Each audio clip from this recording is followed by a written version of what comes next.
Hey everybody, out on a little run, a little walk, then a little run again.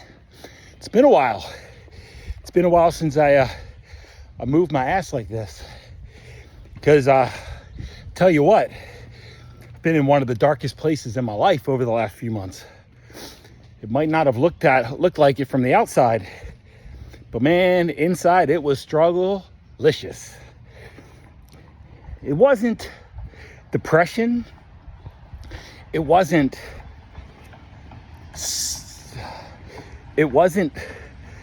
suffering. It was absolute confusion. I was very, very confused. I'm still confused.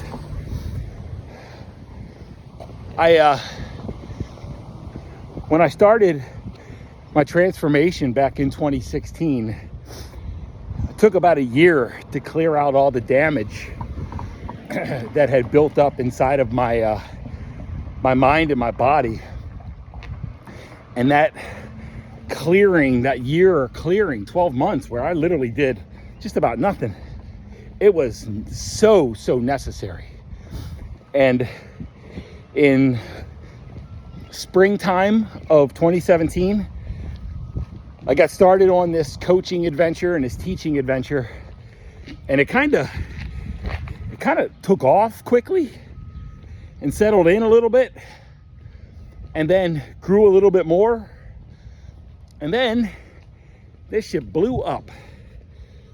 And in 2023 and 24, we had the most business success that we've ever experienced. And when I say we, I'm talking about me and my wife. And what I'll tell you is that the pinnacle of that period of time was an inner wealth mastermind retreat in Miami, Florida. And let me paint a picture for you. I often talk about the Miami retreat. It's almost like I don't know. It's almost like I'm grieving, because there was a period I was grieving that retreat. But let me paint a picture. For the 2 years leading up to that retreat, I had hosted quarterly workshops that were very, very effective, and just started building the mastermind. And the mastermind went from having 15 to 20 people to 75. Maybe even 77, doesn't matter.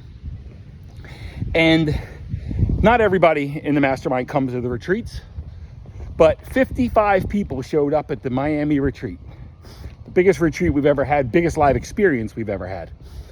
And I had 4 associate coaches that were working with me, and I taught for the first 2 hours of the retreat. It was a 2-day experience, actually 3, but neither here nor there. I taught for the first 2 hours of the retreat, and then everybody broke out into breakout rooms, and we had four separate rooms, 4 separate coaches, and this was in a really large mansion in Miami. It was beautiful, great experience. But anyway, so I got the opportunity to walk around from room to room and just watch work being done. And there was so much fulfillment in that. There was so much joy in that. So much satisfaction in that, because that was a dream come true. And I got to just walk from room to room, participate a little bit, but not really lead the activities. And that was really cool. And then when I wasn't walking from room to room, I would just kind of sit outside and twiddle my thumbs. Now what? And the last day, and it was kind of weird because I wasn't used to sitting idly by while work was being done, but there wasn't a whole lot for me to do because the work was being done and wasn't being done by me. My work leading up to that had already been done. And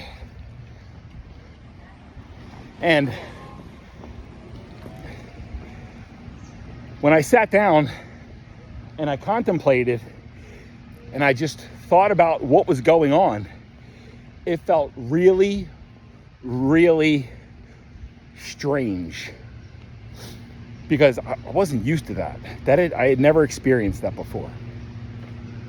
And if I'm going to set the tone for the rest of this video, I'll share that you are the awareness. You're not the mind, you're not the body. You have a mind and you have a body, but you are the awareness that's using the mind and body to create and receive.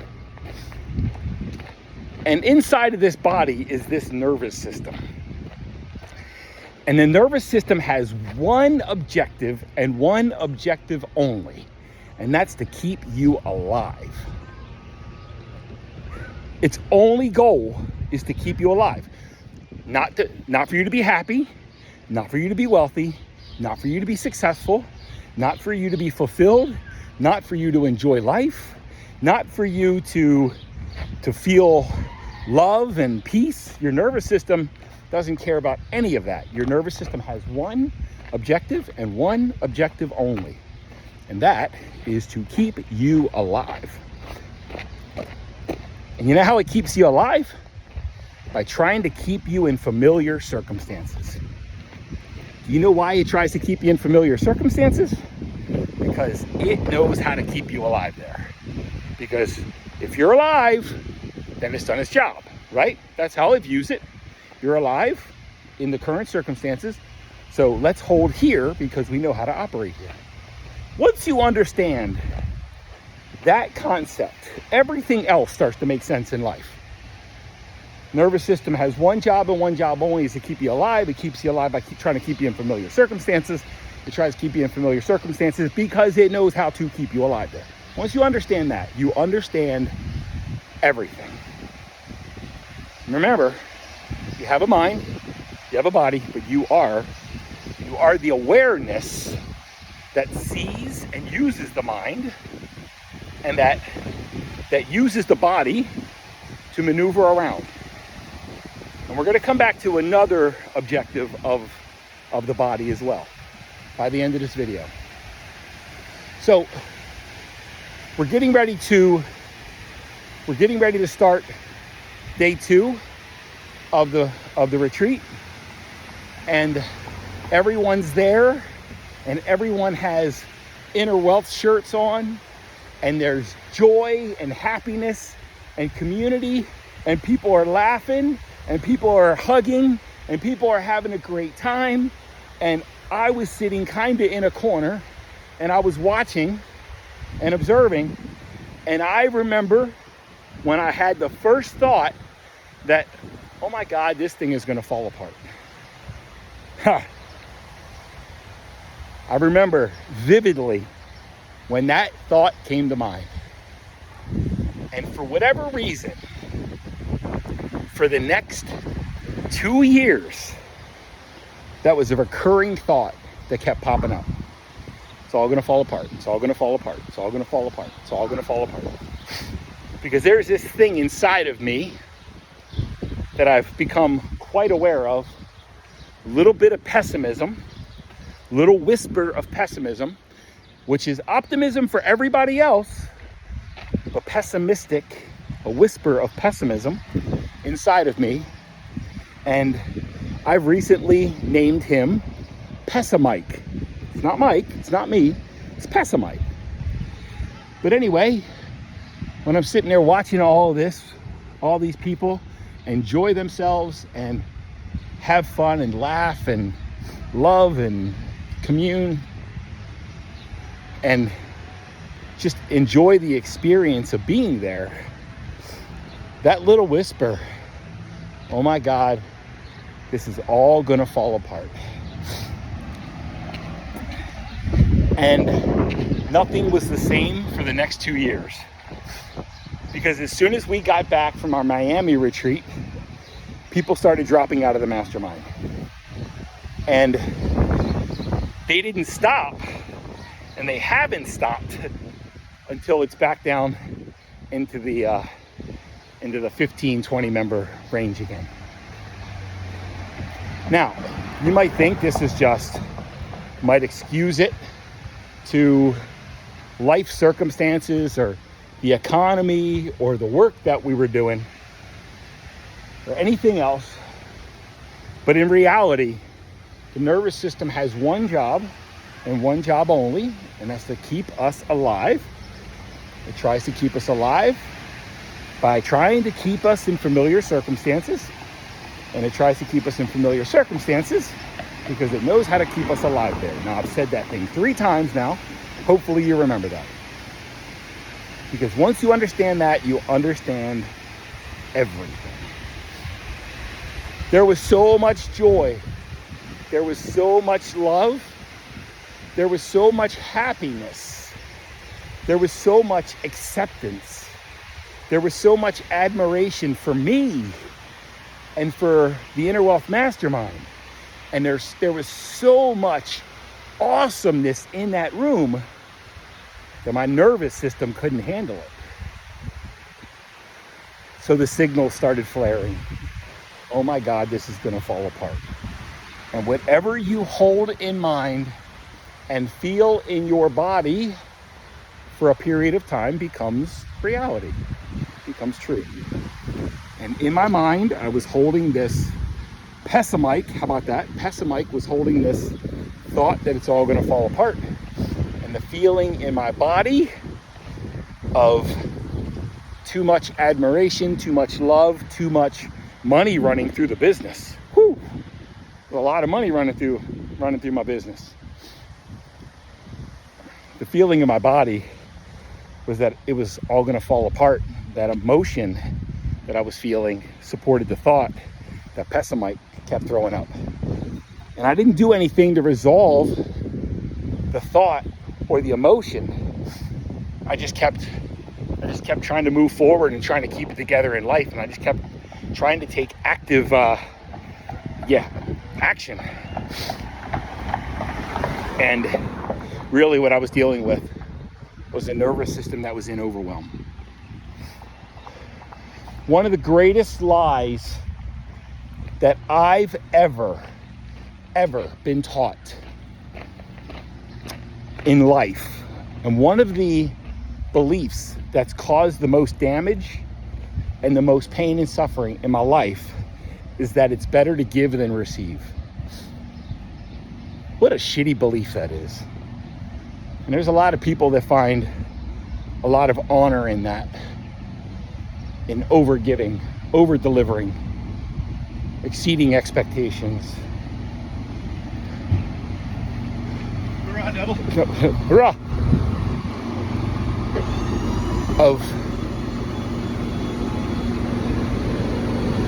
Of sacrificing yourself so that others can be okay. There's some glory and honor in that. Now, we can make a decision as a United States Marine to put our lives on the line for something that's more meaningful and more valuable to us. I did it. But in our everyday life, we don't have to expend ourselves for the benefit of others. And that lie that it's better to give than receive was built into my nervous system. And I wasn't built to receive the amount of admiration and love and happiness and joy and laughter that I was experiencing in that room. My nervous system wasn't built for that, because it was still living with the lie that it's better to give than receive. And all of these people were giving to me. And it was making my life better. And it was filling me up. All these people, these 55 people, they were all giving to me and receiving at the same time. But the giving felt selfish. And the giving felt shameful. And the giving felt like I was taking something from them. And the giving felt like there was too much benefit for me. And I wasn't used to that much benefit being poured into me, but I was used to pouring myself into everybody else for their benefit. And by witnessing that room, and by understanding what happened the next 2 years, I've come to see that lie and understand that lie and acknowledge that lie, that it's better to give than receive, and realize they're equal. We are here to give and to receive, because the people that live with the mindset and the heart set that it's better to give than receive, they're probably not receiving what life has to offer them, the fullest expression of what life has to offer them, and all the love and grace and abundance that life could bestow on them. They're not receiving it. Money. They're not easily receiving it because they're too busy giving. They're too busy giving when it's time to receive. They're trying to earn, they're trying to deserve. They're trying to appear honorable by giving so much, and feel selfish to them, or receiving feels selfish to them. And what I've found is some of the easiest signs to see if somebody is somebody who struggles to receive is if they don't receive a compliment easy, or praise, or if they don't ask for help, or if they don't accept help, or if they believe that it's better to give than receive, or if they don't appreciate their accomplishments, or if they don't share their accomplishments, or if they don't celebrate themselves, or if they don't love themselves, or if they don't believe that other people are here to pour into them, and while we're pouring into other people. If they don't believe that God's grace, love, and abundance is readily available, that it doesn't have to be earned or deserved, or it just needs to be kind of received. If they believe there's not enough to go around, so they have to do without so that everybody else can do with. This is an inability to receive. There's so much focus on giving in the world, and that's why there's so few people that have abundance, and so many people that are struggling from day to day to have what they need. And also to have what they want, which they want abundance. Everybody wants abundance. Love, abundance of everything. Love and wealth, success, acceptance, abundance of everything. But so few have the nervous system to receive it, because their nervous system has been built around the greatest lie ever told, that it's better to give than receive. Your nervous system only has one goal, and one goal only: to keep you alive. It tries to keep you alive by keeping you in familiar circumstances, and it tries to keep you in familiar circumstances because it knows how to keep you alive there. And the key to this whole thing is rebuilding your nervous system to receive. Because remember when I said we were going to come back to another role that the body has? Your soul, that awareness that's inside of you, that's walking around in this meat suit, you using this supercomputer, that soul carries a dream.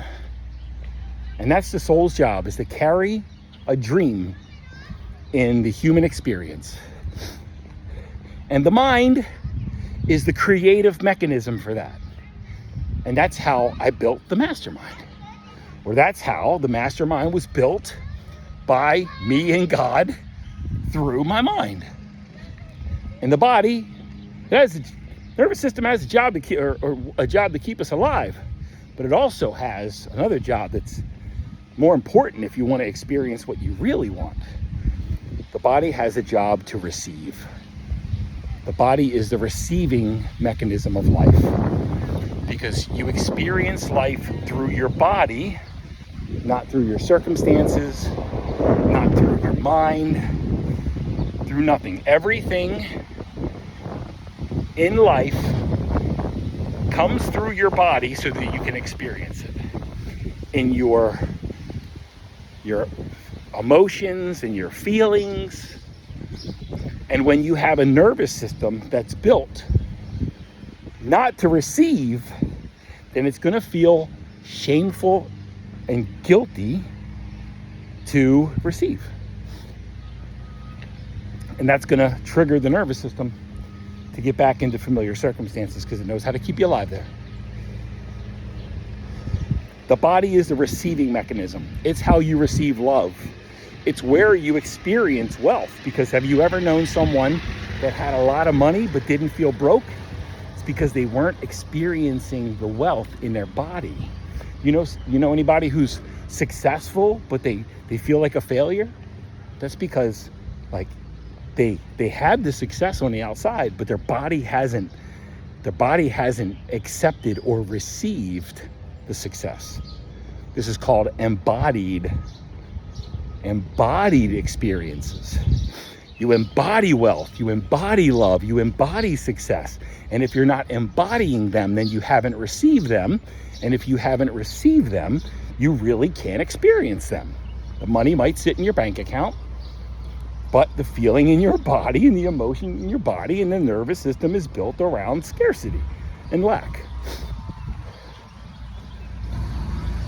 Hope this is all making sense, because this is becoming radically clear for me. What this requires when you are built to give, your nervous system is built to give. It requires a new relationship with your nervous system. It requires rebuilding your nervous system into a receiving mechanism instead of just a giving mechanism. Hello there. It takes a rebuild. It takes reconditioning. It takes rewiring. It takes deep subconscious work. It takes letting go of old beliefs. It takes letting go of old experiences in life. It takes getting really deeply into the body with your awareness and starting to let go of all the accumulated pain and suffering of being an overgiver and an underreceiver. And over the last year, I've recognized this more and more. And this mind has actively, the mechanism, the creation mechanism, the mind has been working on, let's just call it, and writing mentally my next book with the working title of Built to Give, Rebuilt to Receive. And I'm excited about this one because I think this is going to change the world. This isn't a matter of making receiving more important than giving. It's about leveling them up so that they become equal, so that you are able to coexist with others and coexist with society, to share in the benefits of life, to give and receive, to ask for help and to give help, to support others and to receive support, to give compliments and to receive easily compliments, to recognize that you are worthy and deserving of success and wealth right now instead of delaying it until some amount of effort or sacrifice or struggle gives you the ability or the willingness to give yourself permission that you've now earned it or deserve it. Built to give, rebuilt to receive. And I see in the future workshops by the same name. And as I share this message in the world, my over givers and my over sacrificers, they're listening and they're tuning in, and they're becoming curious about this whole thing because they're seeing and feeling the truth in it. And I'm excited to show up in this next chapter. Good morning. That's some of the confusion that I've been living in over the last I'd say the confusion of the last year, 8 months to a year, but life is a school for us to learn. And that's what the last 2 to 3 years have taught me. That it's time to let go of being built only to give and start to rewire everything to be willing to receive. And I'm looking forward to being in the next retreat where there's an abundance of people, an abundance of joy, an abundance of laughter, and bathing in it instead of expecting it all to go away. I love y'all. Create an exceptional day, exceptional reality. And I hope this message landed to the ears that needed to hear it. And if it serves you, then I am willing, because of the awareness and the giving, I am willing to receive whatever life wants to provide to me for the value that I share in the world. Because I'm opening up to receive as easily as I give. I love y'all.